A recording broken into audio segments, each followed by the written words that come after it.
ഇന്ന് നമ്മൾ ഓർമ്മിക്കുന്നത് കേരളത്തിൻ്റെ സാമൂഹിക രാഷ്ട്രീയ ചരിത്രത്തിലെ ഒരു സുപ്രധാന അധ്യായമാണ്.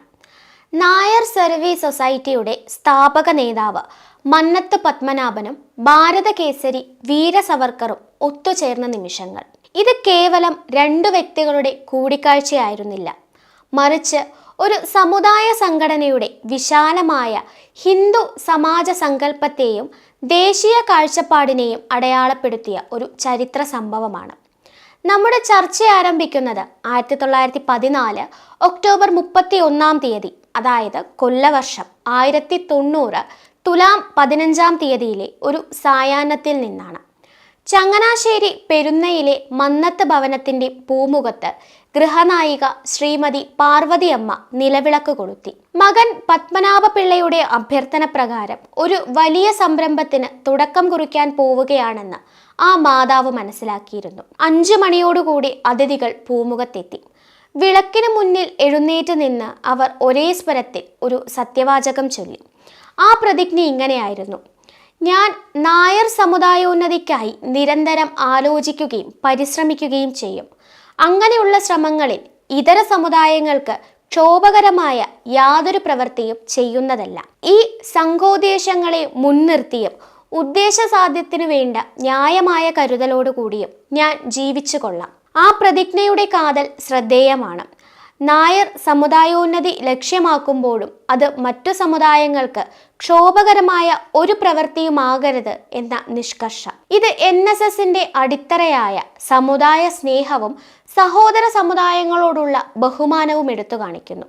ഈ പ്രതിജ്ഞ വെറുതെ ഒരു പ്രഖ്യാപനമായിരുന്നില്ല. മന്നത്ത് പത്മനാഭനും NSSും അതിനെ പ്രവൃത്തിയിൽ കൊണ്ടുവന്നു. അതിന്റെ ഏറ്റവും വലിയ ഉദാഹരണമാണ് 1924 വൈക്കം സത്യാഗ്രഹം. തീണ്ടൽ, തൊടിയിൽ പോലുള്ള അയിത്തം നിലനിന്നിരുന്ന കാലത്ത് സഞ്ചാര സ്വാതന്ത്ര്യത്തിനായി നടന്ന വൈക്കം സത്യാഗ്രഹത്തിന് NSS അതിന്റെ സർവശക്തിയും വിനിയോഗിച്ചു.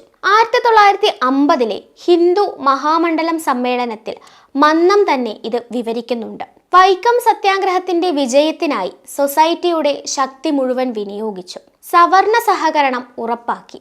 നായർ ഈഴവ സമ്മേളനം നടത്തി. സൊസൈറ്റി പ്രസിഡന്റിന്റെ അധ്യക്ഷതയിൽ ഗവൺമെന്റിന് ഡെപ്യൂട്ടേഷൻ നൽകി. ഏറ്റവും നിർണായകമായത് മഹാത്മാഗാന്ധിയുടെ നിർദ്ദേശപ്രകാരം നടന്ന സവർണ ജാഥയാണ്. സവർണ വിഭാഗത്തിന് ഈ പ്രമേയത്തോട് എതിർപ്പില്ലെന്ന് തെളിയിക്കേണ്ടത് ആവശ്യമായി വന്നു. NSS സെക്രട്ടറി ആയിരുന്ന മന്നത്ത് പത്മനാഭപിള്ള സർവ്വസൈന്യാധിപത്യ കീഴിൽ സവർണ ജാഥയെ വൈക്കത്ത് നിന്ന് കാൽനടയായി തിരുവനന്തപുരത്തെത്തിച്ചു. ഈ ജാഥയുടെ വിജയകരമായ നടത്തിപ്പ് രാജ്യവാസികളുടെ അഭിപ്രായം ഭരണാധികാരികളെ ബോധ്യപ്പെടുത്തി. മഹാത്മാഗാന്ധി ഗവൺമെന്റുമായി കാര്യാലോചനകൾ ചെയ്യുന്നതിന് തിരുവിതാംകൂറിലെ പ്രതിപുരുഷനായി നിശ്ചയിച്ചിരുന്നത് പോലും സൊസൈറ്റി പ്രസിഡന്റ് ആയിരുന്നു എന്നത് NSSന്റെ അന്നത്തെ സ്വാധീനം വ്യക്തമാക്കുന്നു. വൈക്കം സത്യാഗ്രഹത്തിലെ സഹകരണത്തിലൂടെ NSS ലക്ഷ്യമിട്ടത് ഒരു വിശാലമായ കാഴ്ചപ്പാടായിരുന്നു. 1943 കോഴഞ്ചേരി കരയോഗത്തിൽ വെച്ച് മന്നത്ത് പത്മനാഭൻ തൻ്റെ കാഴ്ചപ്പാട് ഇങ്ങനെ വെളിപ്പെടുത്തി: നായർ സർവീസ് സൊസൈറ്റി നായന്മാരുടെ ഗുണത്തെ മാത്രം കരുതി ഉണ്ടാക്കിയിട്ടുള്ളതല്ല. ഹിന്ദുക്കളെല്ലാം ഒന്നാകാനും നന്നാകാനുമുള്ള പ്രവൃത്തികളും ഞങ്ങളുടെ ഉദ്ദേശങ്ങളിൽ പെട്ടതാണ്. അദ്ദേഹത്തിൻ്റെ ആഗ്രഹം NSS കളഞ്ഞിട്ട് അത് സാക്ഷാൽ ഹിന്ദു കോളേജായി മാറണമെന്നായിരുന്നു. ഹിന്ദു സമാജത്തിന്റെ സംഘടന കെട്ടിപ്പടുക്കുക എന്നതായിരുന്നു അദ്ദേഹത്തിന്റെ സങ്കല്പം. ഇതിനുവേണ്ടി അദ്ദേഹം ജാതിഭേദങ്ങളെയും അസമത്വങ്ങളെയും എതിർത്തു.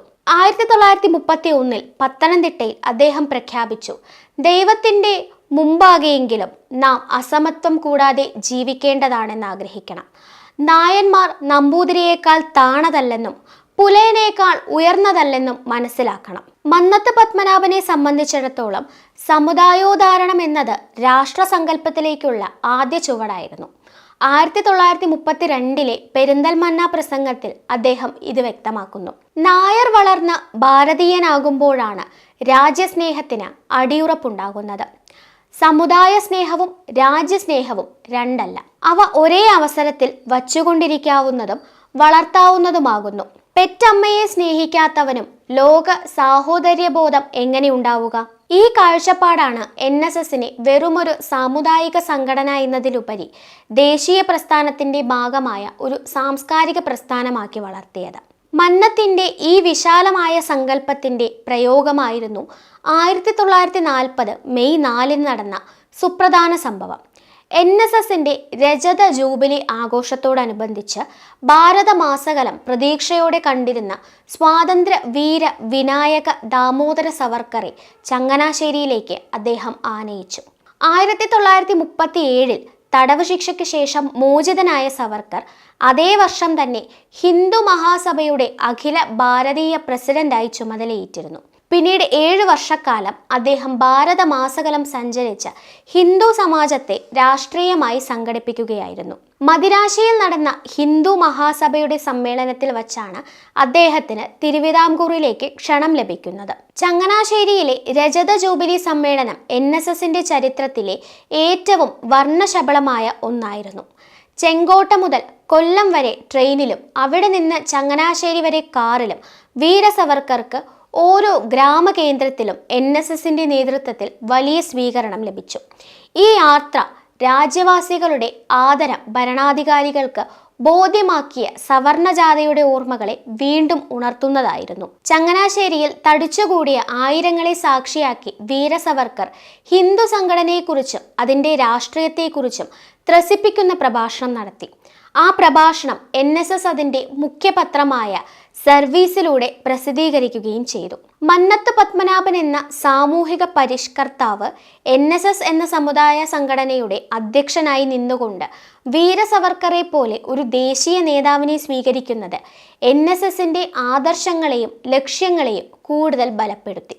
സമുദായോദാഹരണം മുതൽ സഹോദര സമുദായങ്ങളുടെ ഉദാഹരണം വരെ അതിലൂടെ ഹിന്ദു സമാജത്തിന്റെ സംഘടന വഴി രാഷ്ട്രീയ സങ്കല്പത്തെ ഊട്ടിയുറപ്പിക്കുക എന്ന മന്നത്തിന്റെ വിശാലമായ ദർശനത്തിന്റെ പൂർത്തീകരണമായിരുന്നു ആ സംഭവം. വീണ്ടും ഒരു മെയ് 4 കടന്നു പോകുമ്പോൾ പെഷവാർ മുതൽ ചങ്ങനാശ്ശേരി വരെ ഹിന്ദു സമൂഹത്തിന്റെ ആശയവും ആവേശവുമായിരുന്ന സ്വാതന്ത്ര്യ വീര വിനായക ദാമോദര സവർക്കറുടെ തിരുവിതാംകൂർ പര്യടനത്തിന്റെ ഓർമ്മകൾക്ക് മുന്നിൽ നമ്രശിരസ്കരായിക്കൊണ്ട് നമുക്ക് ഈ ചരിത്രത്തെ വീണ്ടും ഓർക്കാം. News desk IBN Malayalam.